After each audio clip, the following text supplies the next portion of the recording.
మీ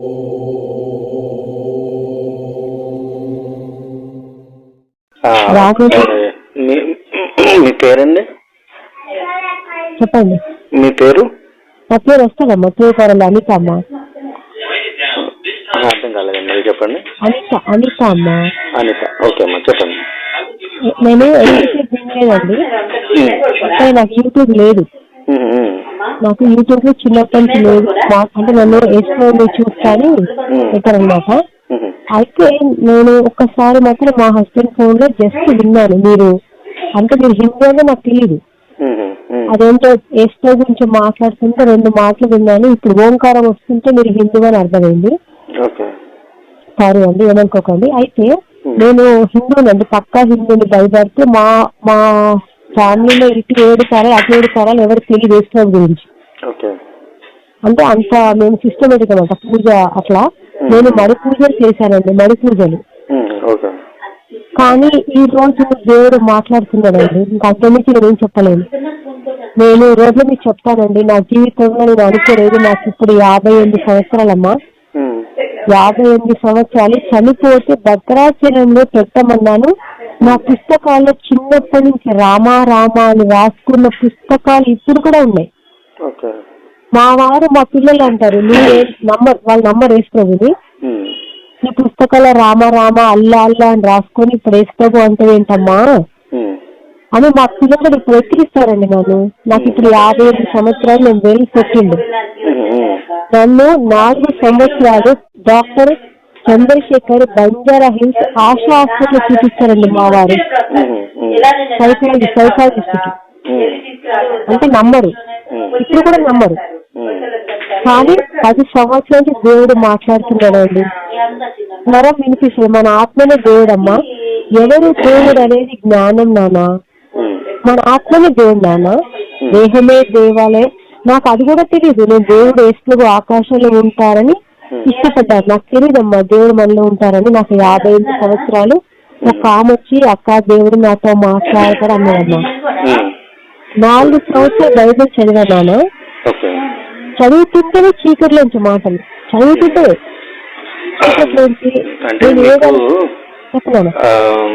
ఇది విన్నారు లేదు, దేహో దేవాలయ ప్రక్తో జీవో దేవ సనాతన. అప్పుడు మీరు చెప్పిన దాని ప్రకారం దేహమే దేవాలయం, జీవుడు సనాతన దైవం, మనలో ఉన్నటువంటి సనాతన దైవం. ఈ దైవం ఏదైతే ఉందో దాన్ని తెలుసుకోవడమే సనాతన ధర్మం యొక్క ప్రధాన ఉద్దేశం. ఇప్పుడు మనం జీవించేటువంటి జీవన విధానం, అది కూడా అత్యుత్తమ జీవన విధానమే సనాతన ధర్మం లేదా హిందూ ధర్మం లేదా అత్యుత్తమ జీవన విధానం అని చెప్తారు. దీనికంటూ ఒక నిర్దిష్టమైన కాలము ఇక్కడి నుంచే ఉంది అనేది లేదు, ఇది ఎప్పటి నుంచో ఉంది. కాబట్టి దీన్ని ఫలానా వ్యక్తి స్థాపించారు, దీనికి మూల పురుషుడు ఇతడు అని చెప్పేందుకు ఎటువంటి ఇది లేదు. సో ఇప్పుడు మీరు నాకేం చెప్పదలిచారు? ఓకే నాన్న, ఎక్కువసేపు వద్దంటే పెట్టేస్తాను. పర్లేదు, మీరు మాట్లాడండి. అంటే ఒక మాట మాట్లాడేటప్పుడు పూర్తి క్లారిటీ కావాలి కాబట్టి మీరు క్లారిటీతోనే చెప్పండి. మీరేం చెప్పదలిచారు, నాకు నా నుంచి ఏం ఆశిస్తారు? నేను ఆశించట్లేదు నాన్న. నేను ఊహించలేదు నాలో దేవుడు ఉన్నాడని. నేను ఆకాశంలో దేవుడు ఉన్నాడని అనుకుంటూ పెరిగి పెద్దగయ్యాను. అంటే నేను చనిపోయినప్పుడు జడ్జిమెంటప్పుడు ఏసుప్రభుని చూస్తాను అన్న కోరికతో పెద్దగయ్యాను. నేను చనిపోయినాక ఆకాశంలో దేవుడు ఉంటా, ఆయన మనలో దేవుడు మనలో ఉంటాడని నాకు తెలియదు నాన్న. ఇప్పుడు చదివాను. అంటే అప్పుడు ఒక ఆమె అక్క దేవుడు మాట్లాడతారంటే చిన్నప్పటి నుంచి నేను దేవుడిని ఆరాధించాను. ఆమె హిందూ నాన్న, నాకు చెప్పినాను. ఆమె 2011లో నాకు దేవుడు మాట్లాడతారంటే నేను చిన్నప్పటి నుంచి దేవుడిని ఆరాధించాను అని. ఏంటమ్మా దేవుడు ఎలా మాట్లాడతారు అన్నానమ్మా. ఆమె ఏమనలేదు. ఆమె మొన్న హిందూ క్రిస్టియన్ అయింది నాన్న. అయితే ఈమంటుంది ఏంటి అర్థం కానీ 4 బైబిల్ చదవమంటే 4 years చదివా నాన్న. చదువుతుంటేనే చీకట్లోంచి గోడలోంచి బయట నుంచి మళ్ళీ నేనేమనంటే మా పిల్లలు మా వారు టీవీలో వచ్చి మాట్లాడుతున్నారు. బైబిల్ చదివా నాన్న పూర్తిగా, అంటే మామూలుగా ఈ చివరి నుంచి ఆ చివరి వరకు చదివాను. కానీ నాకు ఎక్కువ నాలెడ్జ్ లేదు నాన్న. ఎందుకంటే ఇప్పుడు చర్చికి తీసుకెళ్తున్నారు మా వారు 10 సంవత్సరాల దర్శనాలు ఈ సంవత్సరం 2 నెలలకు ఒక్కసారి తీసుకెళ్తున్నారు. ఇంకా మా వారు నమ్ముకోలే, పిల్లలు నమ్ముకోలేదు నాన్న. వాళ్ళు ఒప్పుకోరు. నన్ను చెప్తున్నారు ఆశ హాస్పిటల్ బిల్స్ పేపర్లు డాక్టర్ పేపర్స్ 4 years సైకాలజిస్ట్ ఇచ్చారు నాన్న. నేను డాక్టర్ చెప్పాను మీరు 10 years మెడిసిన్ ఇచ్చిన అదే చెబుతానండి. స్వయంగా మాట్లాడతాను నాన్న. నేను అల్లాన్ని మొక్కాను, రాముణ్ణి మొక్కాను. మడి పూజలు నాన్న. మడి పూజలు అంటే పచ్చి నీళ్ళతో పచ్చి మళ్ళీ ఎవరన్నా ముట్టుకుంటే మళ్ళీ స్నానం చేసేదాన్ని. అయితే నేను ఒక్కటి చెప్తానన్న చిన్న విషయం. అయితే మనము మొక్కే దేవుడు నాన్న, ఆ దేవుడికి వంశావళి ఉండకూడదు. దేవుడు ఒక్కడే ఉంటాడు నాన్న. అలా కదమ్మా, వంశావళి ఉండకూడదని ఎవరు చెప్పారు? చెప్తా ఎవరు చెప్తా నాన్న. అయిను నేను అది నేను ఎందుకు అడిగే చెప్తాను. అయితే అంటే నీకు ఎవరు చెప్పారమ్మా అంట, అంతే కదా? అలా కాదు, నేను అనుకున్నది ఇప్పుడు మీ లెక్క ప్రకారం అంటే ఇప్పుడు మీరు అనుకున్న దాని ప్రకారము కొన్ని గుణాలు లేదంటే కొన్ని లక్షణాలు లేదంటే కొన్ని వ్యాపకాలు, అలాగే ఇప్పుడు మనము మనుషులుగా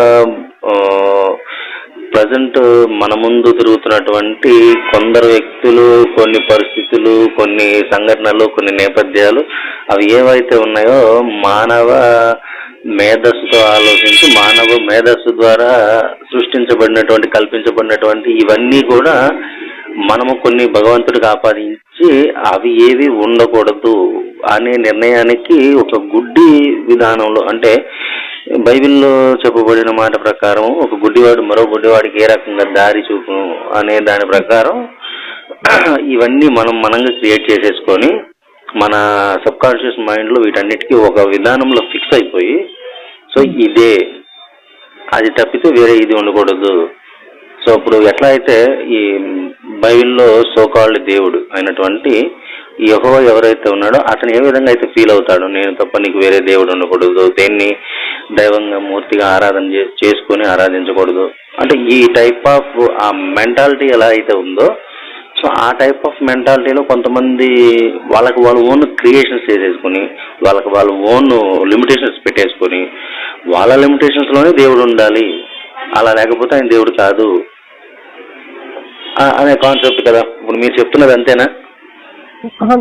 నాకు ఎక్కువ నాలెడ్జ్ లేదు, చాలా ఎక్కువ నాలెడ్జ్ లేదు. నేను చెప్పడం ఏంటన్నానా, సృష్టికర్త ఒకడే ఉంటాడు. ఆయనకి భార్య ఉంటే ఆమె రెండో దేవుడు, ఉంటే మళ్ళీ వాళ్ళు దేవుడు. ఇప్పుడు మీరు ఏమంటారు అంటే బ్రహ్మం ఒకటే అంటారు కదా. పోనీ ఇప్పుడు మీరు అన్న ఈ మాటకి నేను ఒక క్లారిటీ ఇవ్వమంటారా? చెప్పినానా? ఇప్పుడు సృష్టికర్త ఒకడే, ఆయనకి భార్య ఉంటే రెండో దేవత. మీకు అక్కడ రెండు ఎందుకు కనిపిస్తుంది? మీకు అర్ధనారీశ్వర తత్వానికి అర్థం తెలుసా? అర్ధనారీశ్వర తత్వం ఇప్పుడు మీరు మొదటి నుంచి కూడా మడి ఆచారంతో చేశారు అంటే వీటి గురించి చాలా వరకు తెలిసే ఉంటుంది. ఏంటది? ఇప్పుడు మడి ఆచారంతో చేసుకుంటూ వచ్చారు పూజలు, వ్రతాలు ఇవన్నీ. అవును అవును. అలా చేశారు అంటే మీకు దీని గురించి ఖచ్చితంగా తెలిసే ఉంటది. అంటే నాకు అంతా రామాయణ భాగవత నేను అవన్నీ చెప్పలేదమ్మా. నేను కేవలం శివతత్వానికి సంబంధించి అర్ధనారీశ్వర తత్వం. పోనీ ఈ మాటకు అర్థం తెలుసా? పోనీ మీకు అర్ధనారీశ్వర తత్వానికి అంటే హాఫ్ శివ హాఫ్ శక్తి. ఏంటి హాఫ్ శివ హాఫ్ శక్తి? ఒకటే కదా ఇప్పుడు మీరు అన్న దాని ప్రకారం.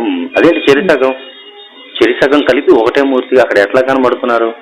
మీరు అన్న దాని ప్రకారము దేవుడు ఒకడే, ఆయనకి భార్య ఉంటే సెకండ్ పర్సన్ వస్తున్నారు.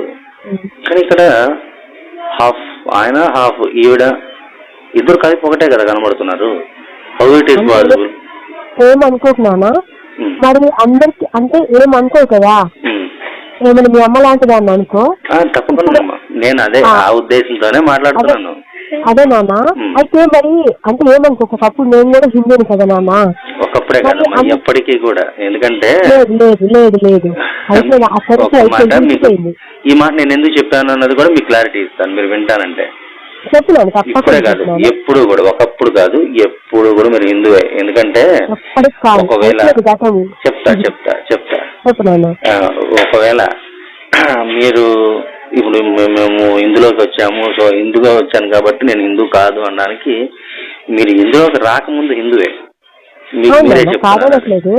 అదే కాక ఒకవేళ ఈ ఈ మతాన్ని సృష్టించినటువంటి, లేదంటే ఈ మతం రాకమునుపు ఎవరైతే ఉన్నారో వారందరూ కూడా ఆయన ద్వారానే సృష్టించబడితే, ఆయన ద్వారా సృష్టించబడ్డప్పుడు మళ్ళీ తిరిగి ఇందులోకి రావటం, ఇందులోకి మారటం, వచ్చాక తెలుసుకోవటం, మేము పాత జీవితం అలా గడిపాము, కొత్త జీవితంలోకి ఇలా మారాము, ఒకప్పుడు హిందువులం ఇప్పుడు క్రైస్తవులం, అదంతా వేరు, వేస్ట్ అది. ఎందుకని చెప్తున్నానంటే మీకు, ఇందాక మీరు చెప్పారు ఇద్దరు పర్సన్స్ కాదు, శివుడు శక్తి వేరు కాదు, శివుడే శక్తి, శక్తే శివుడు. ఇప్పుడు మీరున్నారు, నేను దానికి కూడా క్లారిటీ ఇస్తాను. మీరున్నారు, మీరు ఒక పర్సన్, మీకుగా మీరు ఏవైనా చేయాలి అంటే కనుక మీకు కొంత శక్తి కావాలి. ఎక్కడి నుంచి వస్తుందమ్మా శక్తి? అది మనకి భగవద్గీతలో చెప్పిన దాని ప్రకారం అన్నాద్భవంతి భూతాన్ని పర్జన్యాదన్న సంభవ, యజ్ఞాద్భవతి పర్జన్యం యజ్ఞ కర్మ సముద్భవ. ఇది కృష్ణ పరమాత్మ చెప్పింది. ఏమని చెప్పారు? అన్నాద్భవంతి భూతాన్ని. ఈ భూతాలు, జీవులు అన్నీ కూడా అన్నం ద్వారా ఉద్భవించబడుతున్నాయి, అన్నం ద్వారా పోషించబడుతున్నాయి. అన్నాద్భవంతి భూతాన్ని పర్జన్యో దన్న సంభవ. మరి అన్నం ఎక్కడి నుంచి వస్తుంది? పర్జన్యం, మేఘం ద్వారా వస్తుంది. మరి మేఘాన్ని ఎవరని చెప్తుంది వేదం? స్వయంగా ఈశ్వరుడు అని చెప్తుంది మేఘం. ఇది వేదం. మేఘాన్ని ఆ మేఘ రూపంలో వచ్చి వర్షించి అన్నం రావడానికి కారణమయ్యి, ఆ అన్నం ద్వారా సమస్త జీవులు ఉద్భవించడానికి, పెరగడానికి, పోషించబడడానికి కారణమైనటువంటి అన్నం ఉద్భవించడానికి కారణం ఇదని చెప్తున్నారు. కానీ ఇవి ఎక్కడెక్కడ బైబిల్లో మీకు కనబడవు. సరే, విషయంలోకి వద్దాం. ఇప్పుడు మీరు ఏదైనా ఒక పని చేయాలన్నా, చెందాలన్నా మీకు శక్తి కావాలి. శక్తి ఎక్కడి నుంచి వస్తుంది? మనకు భాగవతం చాలా స్పష్టంగా చెప్పేసింది, వేదం చాలా స్పష్టంగా చెప్పేసింది. మీకు బైబిల్ ఎక్కడ కనబడవు అవి. ఇప్పుడు మీరు ఏదన్నా ఒక పని చేయాలి, చేతికి క్రియాశక్తి ఇచ్చేది ఎవరు? శక్తి. శక్తి రూపంలో ఉన్నటువంటి అమ్మ. యాదేవి సర్వభూతేషు శక్తి రూపేణ సంస్థిత. అలాగే అమ్మ రూపంలో ఉన్నది కూడా ఆ శక్తి దైవం. యాదేవి సర్వభూతేషు మాతృరూపేణ సంస్థిత. ఇప్పుడు మీరు చెప్పారు నాకు అమ్మ లాంటి వారని. మీలో ఉన్నటువంటి ఆ అమ్మతత్వాన్ని ఇచ్చింది ఎవరు? ఆ శక్తి రూపమే. ఆ శక్తి రూపమే శివుడిలో సగంగా ఉండి అర్ధనారీశ్వర తత్వాన్ని ప్రతిపాదన చేస్తూ ఉన్నది ఒకటే పరబ్రహ్మము, ఒకటే పరమాత్మ అని చూపిస్తున్నప్పుడు మీకు ఇద్దరు ఎందుకు కనిపిస్తున్నారో నాకు అర్థం కాలేదు. అంటే మీకు దైవతత్వాన్ని అర్థం చేసుకోవడం అనేది తెలియలేదు. మళ్ళీ చెప్తుంది నాన్న, నాకు ఎక్కువ తెలియదు.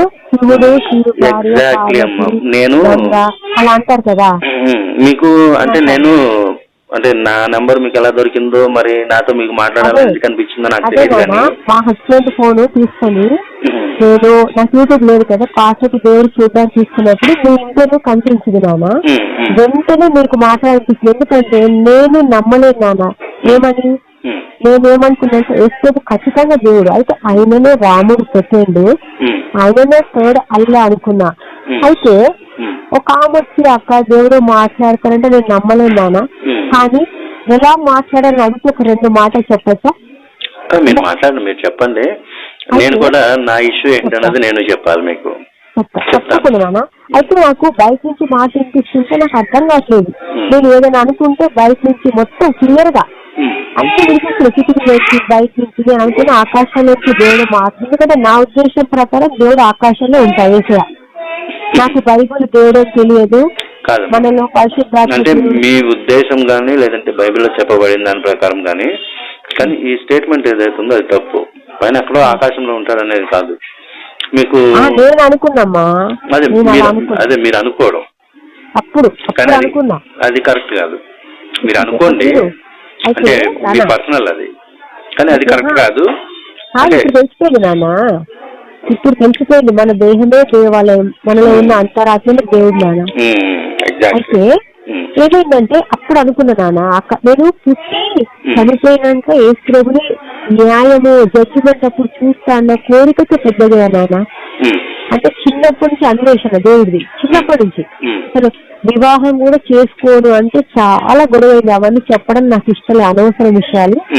అయితే మీతో మాట్లాడిపించింది నాన్న. ఎందుకంటే చీకటి నుంచి మాట్లాడిపిస్తుంది నాన్న. అప్పుడు కూడా ఆకాశం నుంచి దేవుడు మాట్లాడుతుందే అనుకున్నా.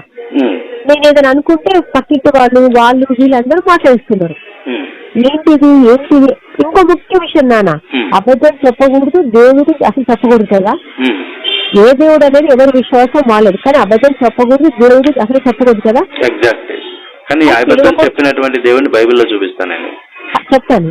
అయితే నాకు మాట్లాడేటప్పున్నాను, ఆ బయట మా ఇంటి ముందు గుడి ఉంటుంది, ఆ గుడిలో శ్లోకాలు చదివే పంచుల స్వరంతో కూడా దేవుడు మాట్లాడాడు.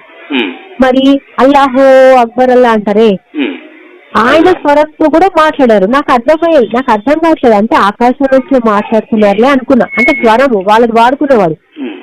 ఒకరోజు ఏమైందంటే, నేను కూర్చొని హాల్ రూమ్ లో ఒక పాట ఉంటది, నా హృదయం సింహాసనం దేవా వచ్చి కూర్చోరా అని ఒక పాట ఉంటది నాన్న.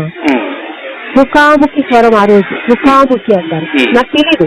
అయితే దేవుడు ఆకాశం నుంచో మాట్లాడుతున్నాను. ఆ రోజు హాల్ రూమ్ లో కూర్చొని మా బాబుకి అప్పుడు ఇప్పుడు 26 సంవత్సరాలు నాన్న బాబుకి. బాబు నమ్మడు, చాలా తెలివైన టాపర్, చాలా తెలివి, ఎంత తెలివి అంటే అంత తెలివి బాబుకి పాపకి. దేవుడు మాట్లాడడం ఏంటమ్మా అంటారు, సరే తర్వాత సంగతి. అయితే ఏమంటే మా బాబుకి అప్పుడు 16, ఇప్పుడు 26, కరెక్ట్ 10 years నాన్న. ఆ రోజు ముఖాముఖి స్వరం వినిపించింది. ఎలా అంటే, దేవా ఇదిగో దేవా నా హృదయం సింహాసనం వచ్చి కూర్చోరా అని పాట పాడుతున్నా. మా బాబు గేమ్స్ ఆడుతుంటే వాడికి కూడా తెలియదు నాన్న, వచ్చి కూర్చున్నా అన్నాడు. హల్లెలూయా. వాడికి కూడా తెలియదు నాన్న, వచ్చి కూర్చున్నా అంటే నా ఎంటికలు మొత్తం లేచిపోయి కలిసిపోయి టెన్షన్ సంతోషం అయితే స్తోత్రం స్తోత్రం పరిశుద్ర పరిశుద్ర పరిశుద్ర అంటుంటే టీవీలో కార్టూన్ ఆగిపోయింది నాన్న. దట్ ఈస్ మై నేమ్ అని వినిపించింది నాన్న.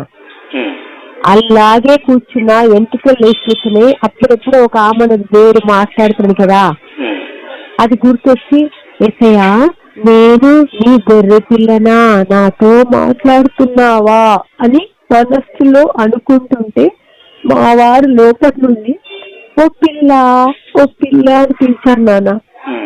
అంటే దేవుడు గొర్రె పిల్ల అని పిలుస్తున్నట్టు అర్థమైంది.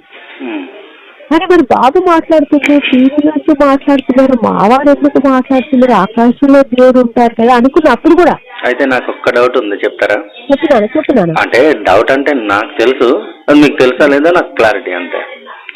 మీరు మాట మాట్లాడారు ఇప్పుడు హల్లెలూయా, అవును అంటే అర్థం ఏంటి? దేవుడు కొనియాడడం అంట నాన్న. ఎగ్జాక్ట్లీ, దేవునికే మహిమ కలుగును గాక. అవును. అంటే ఇప్పుడు ఇక్కడ దీన్ని మీరు ఎలా అర్థం చేసుకుంటున్నారు అంటే, ఇప్పుడు ఈ హల్లెలూయా అనే పదము అర్థము దేవునికే మహిమ కలుగును గాక, ఇది మీనింగ్. దీన్ని మీరు ఎలా అర్థం చేసుకుంటున్నారు? నేను ఎలా అర్థం చేసుకుంటానో మీకు చెప్తాను, మీరు ఎలా అర్థం చేసుకుంటున్నారు దాన్ని? దేవుడు కొనియాడమేనా? అదేమ్మా, ఈ పదాన్ని మీరు ఎలా అర్థం చేసుకుంటున్నారు? కొనియాడమే ఎలా అర్థం చేసుకుంటున్నారు అని నా క్వశ్చన్ అర్థమైందా మీకు? అర్థమైందా? ఏం చెప్పాలి తెలియదు. కొనియాడడం అంటే దేవుడికి స్తోత్రములు అన్నట్టు. అలా కదమ్మా, ఇప్పుడు నేను ఒక పదం చెప్తాను, యతో ధర్మ తతో జయ. ఎక్కడ ధర్మం ఉంటుందో అక్కడే జయం ఉంటుంది అని చెప్పి, దీన్ని మీరు ఎలా అర్థం చేసుకుంటున్నారు అంటే కనుక మనము ధర్మాన్ని పాటించాలి, ఈ ధర్మాన్ని పాటించడం వల్ల ఆ ధర్మం ఉన్న చోట భగవంతుని ద్వారా మనకు జయం కలుగుతుంది అనేది దీని యొక్క మీనింగ్. నేను ఇలా అర్థం చేసుకుంటున్నాను. అలాగా హల్లెలూయా అనే పదానికి దేవునికే మహిమ కలుగును గాక, దీన్ని మీరు ఎలా అర్థం చేసుకుంటున్నారు? దేవుడికి మహిమ అంటే మహిమ స్వరూపి కదా దేవుడు. మహిమ స్వరూపి అయితే మహిమ కలగాలి అని ప్రత్యేకంగా అనుకోవడం దేనికని? మనము కొనియాడుతున్నాం. అలా కాదు, మనం కొనియాడము, మన కీర్తన, మన ఆరాధన, మన పూజా విధానము, లేదంటే కొనియాడే విధానము అది వేరు. నేను దాని గురించి చెప్పట్లేదు. ఈ మాట ఏదైతే ఉందో ఇది క్రైస్తవానికి గొడ్డలు పెట్టు కాదా అంటున్నాను. గొడ్డలు పెట్ట అంటే ఇప్పుడు ఏదైతే ఒక గొడ్డలు దేనికి ఉపయోగపడుతుంది? ఒక చెట్టు చక్కగా ఏపుగా ఎదుగుతున్నటువంటి చెట్టుని నరకడానికి ఉపయోగపడుతుంది, అంతే కదా. ఇప్పుడు మరి అటువంటి ఆ గొడ్డలు పెట్టి ఏదైతే ఉందో ఇది క్రైస్తవానికి పడుతుంది కదా ఈ హల్లెలూయా అనే పదం ద్వారా. దాన్ని మీరు ఎప్పుడు అర్థం చేసుకునే ప్రయత్నం చేయలేదా మరి? నాకు ఇప్పుడు కూడా నువ్వు ఏమన్నా నాకు తెలియదు నాన్న. నేను ఒక్కటి చెప్తాను పని. క్లారిటీ ఇస్తాను ఒకసారి. కానీ ఒక్క నిమిషం, మీరు చెప్పినాక నేను నీకు ఎంత చెప్పలు వింటానని మా బాబు లేదని మాట్లాడుతున్నానా. మా బాబుకి చాలా తెలివైనడు, గేట్ ఎగ్జామ్ రాశాడు, టాపర్. అంటే టాపర్ అంటే 10th పెద్ద అంటే అదంతా అనవసరము. వాడు నమ్మడు, వాడు సైన్స్ గురించి మాట్లాడతాడు. నేను స్పిరిచువల్ ఫిట్నెస్, వాడు ఫిజికల్ ఫిట్నెస్ గురించి మాట్లాడతాడు పిల్లలు. అలా కదమ్మా. ఇప్పుడు మరి మీరు కాక మీ ఫ్యామిలీలో అందరూ కన్వర్ట్ అయ్యారా? ఎవరు నమ్ముకోలేదు, నమ్మరు కూడా నాన్న ఎవరు ఇప్పుడు కూడా. కానీ సమయం వచ్చేసింది నాన్న, ఆ దేవుడు చెప్తున్నాడు, సమయం వచ్చేసింది వాళ్ళకి కూడా. ఎగ్జాక్ట్లీ. యాక్చువల్గా ఏంటంటే ఇప్పుడు ఇల్యూషన్, హల్యూసినేషన్ అని చెప్పేసి ఉంటాయి. మా బాబు అదే అంటాడు, మా బాబు అంటాడు, మీరు అన్న మాట బాబు అంటాడు. ఈ ఇల్యూషన్, భ్రమించడం, ఈ ఇల్యూషన్ అనేది, భ్రమ అనేది ఏదైతే ఉందో అది మొదటి స్టేజ్ లో ఉన్నప్పుడు ఒకలా ఉంటది, అంటే మీ 10 ఏళ్ల క్రితం. ఆ తర్వాత ఈ హల్యూసినేషన్, ఇది దాదాపుగా చివరి స్టేజ్ అనమాట. మీరు ఆల్రెడీ ఇప్పుడు ఆ చివరి స్టేజ్ లో ఉన్నారని చెప్పచ్చు. కానీ బాబు వస్తే నేను మాట్లాడలేను. ఒక నిమిషం పర్లేదమ్మా, మీరు ఉన్న పలంగా కట్ చేసిన నేనేమనుకోను. అదే మనం అప్పుడప్పుడు మాట్లాడుతున్నా, ఇప్పుడైతే విను. నేనేమంటున్నానా, నువ్వు మా బాబులా అంటుడు, నేనేమంటున్నానా, నాకు ఎక్కువ తెలివైతే లేదు. ఒక 60 పాఠాలు రాపిస్తాడు, ఎక్కువ తెలివి లేదు. 60 పాఠాలు రాపిస్తారు. 80 పుస్తకాలు ఉన్నాయి నాన్న, 80 పుస్తకాలు. 80 పుస్తకాలు దేనికి సంబంధించినవి? 7 రోజు దేవుడు నాకు ఒక రోజు పని, నేను మా పిల్లలు డబ్బులు ఇస్తే పేదవాళ్ళకి ఇచ్చేస్తానా. పర్లేదమ్మా, అయితే నేను ఒక మాట చెప్తాను. ఆ రోజు నాకు 100 రూపాయలు కావాల పని, కలిపితే 100 రూపాయల నోట్ పని, ఇది కూడా రిలేషన్ అంటావా? చెప్పాలి, చెప్తాను, చెప్పాలి. అందుకే చెప్తున్నా వినండి ఒకసారి. ఇప్పుడు మీకున్నటువంటి 80 పుస్తకాలు అన్ని ఒకే దానికి సంబంధించినవి. నేనేం చెప్తున్నాను మీకు, వేరే అక్షరం లేదు అక్కడ. ఎగ్జాక్ట్లీ. నేనేం చెప్తున్నాను మీకు, సనాతన ధార్మిక ఆర్ష వాంగ్మయానికి సంబంధించిన గ్రంథాలు 4564 సత్ప్రమాణిక గ్రంథాలు ఉన్నాయి.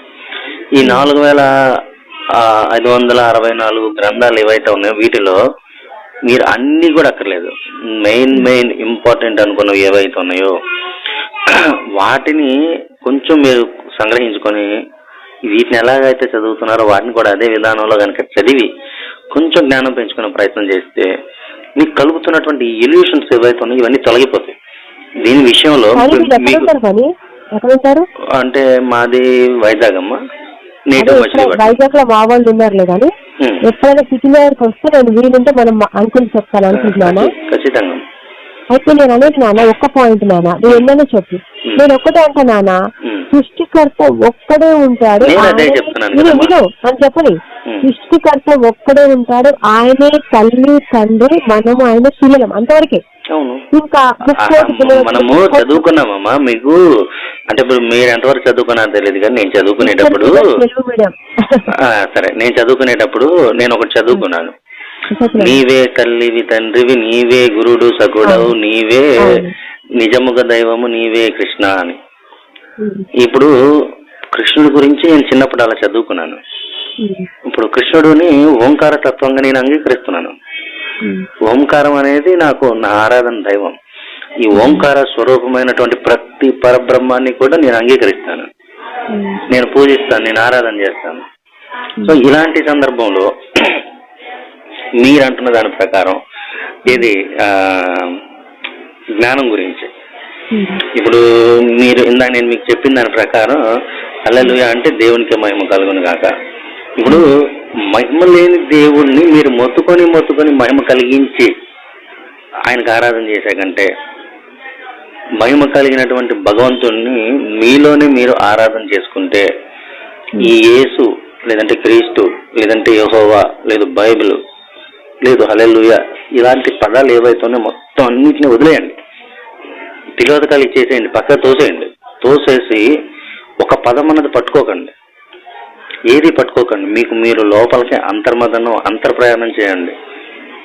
దాన్ని ఆధ్యాత్మ ప్రయాణం అంటారు. ఆ ప్రయాణం చేయండి, ఎక్కడో చోట మీకు అందుతాడు దేవుడు. అందినప్పుడు 45 సంవత్సరాల తర్వాత దొరికాడు దేవుడు నాకు.